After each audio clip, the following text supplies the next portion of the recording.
En la antigüedad, y quizás en gran parte de nuestra era, la filosofía no era considerada del todo una actividad femenina. Durante mucho tiempo se creyó que el filosofar incluso no era propio de todos los hombres, sino de los hombres libres, de aquellos que tuviesen sus asuntos resueltos, que pudieran practicar el ocio. Pero claro, un ocio productivo, no ese ocio de levantarse a la 1 y no tener la disposición de lavar las 10 tazas que tienes sucias en tu escritorio. Ocio es un término que ha adquirido un carácter peyorativo en el siglo XX, de modo que ahora entendemos una persona ociosa como una persona floja. Pero antes una persona ociosa era todo lo contrario. Se decía de una persona que disponía del tiempo necesario para ocuparse de las artes, de la lectura, de la filosofía y de la política. Y todo eso al margen de su oficio o sus labores principales. Desde luego, las mujeres en los siglos pasados no gozaban de tanto tiempo libre como los hombres. O bien eran relegadas todo el día a cumplir con labores domésticas, o cuando tenían la posición socioeconómica de contratar a alguien que ocupe este rol, asumían pasatiempos como la música, como la pintura, pero que socialmente no tenían tanta importancia como cuando los practicaba un hombre. Así pues, el terreno de la política y de la filosofía permaneció desierto ante la presencia de mujeres. Recién a partir del siglo XIX, universidades de Estados Unidos e Inglaterra empezaron a admitir mujeres en sus facultades, de modo que hasta entonces no se podía hablar de mujeres académicas. Para que te hagas una idea de lo tremendamente desigual de la educación superior, bastará con que te diga que desde la creación de las universidades en Bolonia en 1089 hasta el siglo XIX, pasaron más de 800 años en los cuales la universidad era exclusiva para hombres. Aún quedan ideas encontradas acerca de cuál carrera es más apropiada para hombres o para mujeres. Por ejemplo, en la universidad donde estudié, siendo un poco conservadora, en la facultad de comunicación habían 3 veces más mujeres que hombres, y en la facultad de ingeniería había 3 veces más hombres que mujeres. De la misma manera, en Estados Unidos a fines de los 90 se hizo un censo en las facultades de filosofía y se demostró que solo el 17% del alumnado eran mujeres. A la conclusión a la que quiero llegar es que son realmente pocas las filósofas que han logrado destacar, y no por culpa de ellas, sino por los obstáculos sociales. Sin embargo, en la siguiente lista consignaré ejemplos célebres de personajes que, aún con todo en su contra, lograron hacer de la filosofía su vocación. Y por supuesto nos ayudaron a tener otra perspectiva sobre la existencia.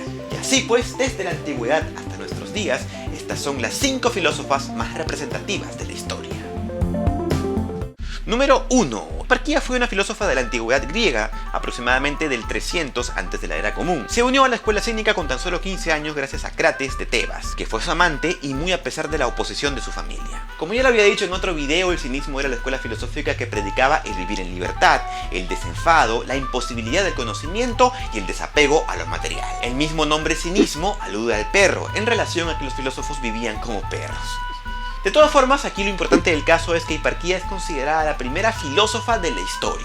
Desafortunadamente lo que sabemos de ella es muy poco, no se han hallado aún sus obras, pero sabemos, gracias al lexicógrafo griego Suidas, que escribió al menos 3 hipótesis filosóficas, epiqueremas y cuestiones sobre Teodoro el Ateo. Se sospecha que Hiparquía fue un personaje muy importante dentro de la escuela cínica, ya que sus compañeros no dejan de mencionarla, sobre todo en sus debates sobre la igualdad de género. De igual manera, tras su muerte, en Atenas se celebraba todos los años una fiesta en conmemoración de ella. Número 2. Tiempo después nos hallamos con Hipatia de Alejandría, del siglo IV de la era común. Además de ser una de las primeras filósofas, es también considerada una de las primeras científicas, sobre todo por sus aportes en las matemáticas, la geografía y el mejoramiento de las tablas astronómicas de Ptolomeo. A diferencia de Hiparquía, Hipatia llegó a trascender un poco más su tiempo, a tal punto que fue representada en el fresco La Escuela de Atenas, en el cual Rafael Sanzio hace una especie de listado de su top 10, de su ranking de filósofos griegos. Hipatia era de pensamiento neoplatónico y fundó su escuela en Egipto. También se sabe muy poco de sus obras, que se presumen fueron quemadas con la gran biblioteca de Alejandría. Sin embargo, conocemos algunas de sus ideas por sus alumnos, que eran a la sazón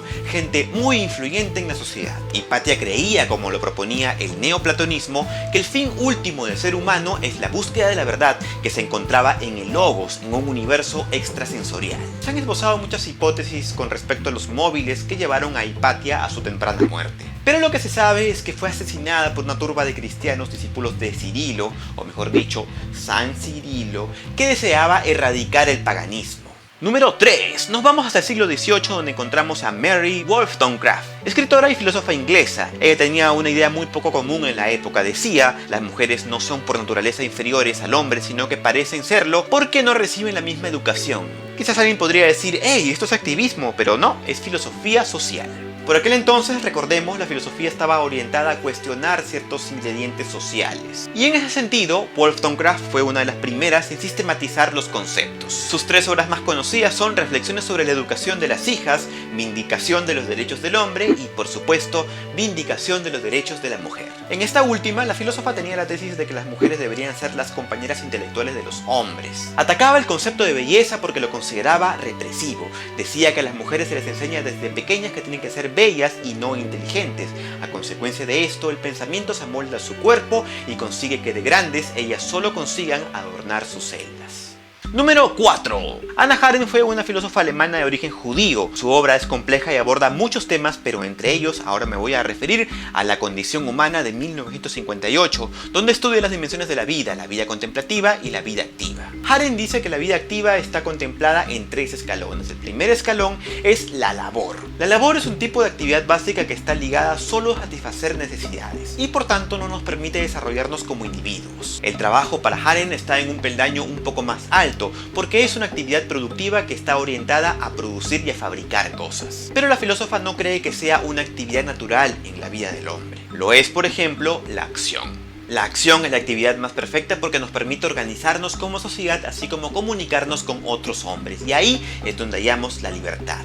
Para Arendt, con el nacimiento empieza la capacidad de realizar un nuevo comienzo. Para Arendt, a diferencia del existencialismo, el individuo tiene la tarea de configurar el mundo, de encontrarle sentido en compañía de otros seres humanos. Número 5. Simone de Beauvoir, escritora y filósofa francesa. No se le puede entender separada de la figura de Sartre, que fuera su pareja sentimental y que alguna vez le propusiera matrimonio. Beauvoir lo rechazó porque decía que el matrimonio no representaba lo que ella sentía en su corazón y en su cabeza. Aún así compartió su vida con él hasta el final de sus días. Beauvoir pertenece al existencialismo ateo o existencialismo feminista, depende de cómo se le encuadre. Es decir, fue precursora del movimiento feminista, pero más aún sus ideas eran existencialistas como las de Sartre.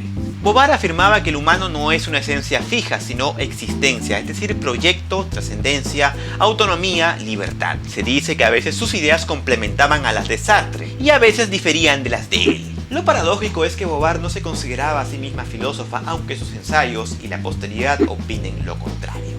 Estos son pues algunos ejemplos que consideré los más representativos. Son 5 de muchos, los cuales representan a su vez una muestra muy escasa que espero con el tiempo se vaya agrandando. Y aunque detesto utilizar artimañas como que el hombre y la mujer pensamos diferente, creo que anexar más mentes brillantes al quehacer filosófico irremediablemente enriquecerá la visión que tenemos sobre las cuestiones fundamentales. Si este video te gustó y quieres seguir viendo más como este, te invito a suscribirte a mi canal o a seguirme por las redes sociales, Facebook, Twitter e Instagram. También puedes compartirlo con tus amigos. De momento se despide de ti tu amigo Josué y espero verte en una muy próxima oportunidad. Ad astra.